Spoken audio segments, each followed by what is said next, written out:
শুনছ? কি করছো গো? দিচ্ছি একটা গেম খেলবে? না। খেলো না, একটা গেম খেললে টাকা পাবে। টাকা কোথায় পেলে? মানি ব্যাগ থেকে বার করে নিয়ে নাকি? না, তাহলে আমি নিজে তুলে এনেছি। ATM আমি থেকে? মানে ব্যাগ থেকে নিয়ে যাই হোক, টাকা পাওয়া যায় এরকম কোনো গেম আমি খেলি না, ডিস্টার্ব করো না। শোনো না, আমি কোশ্চেন করবো, উত্তর দেবে, তাহলে আমি তোমাকে টাকা দেবো। সত্যি বলতে হবে কিন্তু। চলো। দেখো ভেবে, আমার কাছে মানে 100, উত্তর দিলেই টাকা পেয়ে যাবো? হ্যাঁ আমার কাছে 100 নোট আছে, 500 নোট আছে। কিন্তু কত টাকা পাবো? সেটা পরে বলবো, ঠিক আছে? একটা করে গুণ করলে আমি 100 টাকা দেবো তোমাকে। কত তুমি ভালো রান্না করো, শুধু দাও, একটা করে দিয়েছি। একটু ভালো করে বলো, রান্না করে বলো। বেশ ঠিক আছে, আরো গুণ আছে তোমার, সেটা হচ্ছে যে তুমি ফ্যামিলির সবারই সঙ্গে ভালো সম্পর্ক বজায় রেখে চলো। আমি হয়তো পারি না, সেগুলো তুমি মেনটেন করো, এটা একটা গুণ, দিয়ে দাও। তোমার টাইম ম্যানেজমেন্ট, তারপর ঠিকঠাক ওয়েতে সবকিছু প্রসেসিং করা। মন থেকে বলছো? হ্যাঁ, অবশ্যই বলছি। এই যে ধরো আমরা বেড়াতে যাই, এর মূল উদ্যোগটা তুমি। হ্যাঁ তুমি, হ্যাঁ কারণ তুমি ছাড়া আমি যা ল্যাথখোর মানুষ, তোকে আমাদের বেড়াতে যাওয়া কোনোদিনই হতো না। তুমি নানা রকম আইডিয়া দাও বলে বেড়াতে যাই। তাহলে টিকিটটা কেটে নিও। হ্যাঁ, পরে হচ্ছে সেটা, তাহলে এটা তোমার একটা গুণ, দিয়ে দাও। বাবা, মানুষ টাকা পাওয়ার জন্য কত কিছু করতে পারে।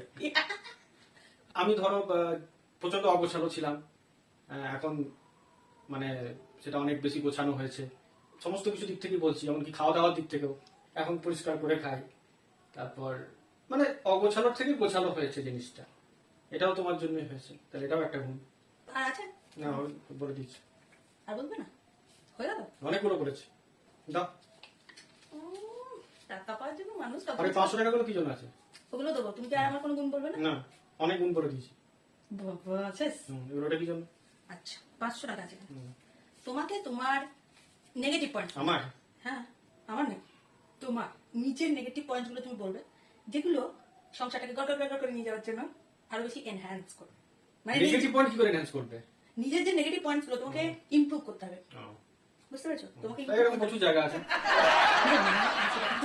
500 টাকার জন্য নয়। হ্যাঁ, তাই না? যেমন ধরো বাজার আমি করতে পারি না, পারবই বা কি করে জমিদারের ছেলে ধরো। হ্যাঁ, উল্টো পাল্টা জিনিস নিয়ে চলে আসি। পচা আলু বাজার পচা থেকে আলু, চলে আসো, হ্যাঁ, ঠিক আছে, দিয়ে দাও। ডিমগুলো ফাটিয়ে নিয়ে চলে হ্যাঁ, আসো। হয়ে গেছে। বাবা। আর হচ্ছে তোমার ধরো মানে গুছিয়ে রাখতে পারি না সমস্ত জিনিসটা, যেটা তুমি গুছিয়ে দাও এসে। ওয়াও। তারপর ধরো তোমার সারাদিন যদি বিছানায় শুয়ে থাকতে হয়, তাহলে শুয়ে থাকি, এখন মানুষ কোথাও বেড়াতে টাড়াতে যেতে হবে না, এটা তুমি Wow. দিয়ে দাও। হ্যাঁ, যেটা সবচাইতে মানে আমার নেগেটিভ পয়েন্ট, সেটা হচ্ছে ধরো সবার সঙ্গে সম্পর্ক বজায় রাখা, সমস্ত কিছু মেনটেন করা, ফ্যামিলি এবং ফ্রেন্ডস। আমি ফোন করতে ভুলে যাই, যেটা তুমি মেনটেন করতে পারো, এটা আমার একটা বদগুণ, সেটা ঠিক করে নেওয়া দরকার। হয় না, না, দিয়ে দাও। বাড়িতেও হয় না, বাড়িতেও হয় না, ইমপ্রুভ সবসময় করতে বই হবে, আর তুমি, ইমপ্রুভ করতে হবে। তাই না? দিয়ে দাও, দিয়ে দাও, দিয়ে দাও। যাও, কত লাগবে গো না? তো দেখছি অঙ্কতেও তো মাধ্যমিকে 53 পেয়েছিলাম, বলে দেখছি 3000, 3000। 3000? এই নাও, এত এত নেগেটিভ পয়েন্ট বলার জন্য আরো 500 টাকা পাও। আচ্ছা, পুরোটাই আমার তো। হ্যাঁ, কালকে সৌমির মাইনেগুলো দিয়ে দেবে, তুলতে বলেছিলে। এ আবার কি? এই আবার কিছু না, সকালবেলা বলে গিয়েছিল না সৌমির মাইনের জন্য এটিএম থেকে টাকাগুলো তুলে দিয়ে যেতে, সেই টাকাগুলোই তুলে দিলাম, ঠিক আছে? ভুলে গেছিলে। এই ফাঁকে তোমার নেগেটিভ পয়েন্টগুলো বলা হয়ে গেল, এবার সেগুলো ইমপ্রুভ করে নিও। মানে মানে যা তাই বুঝে নাও।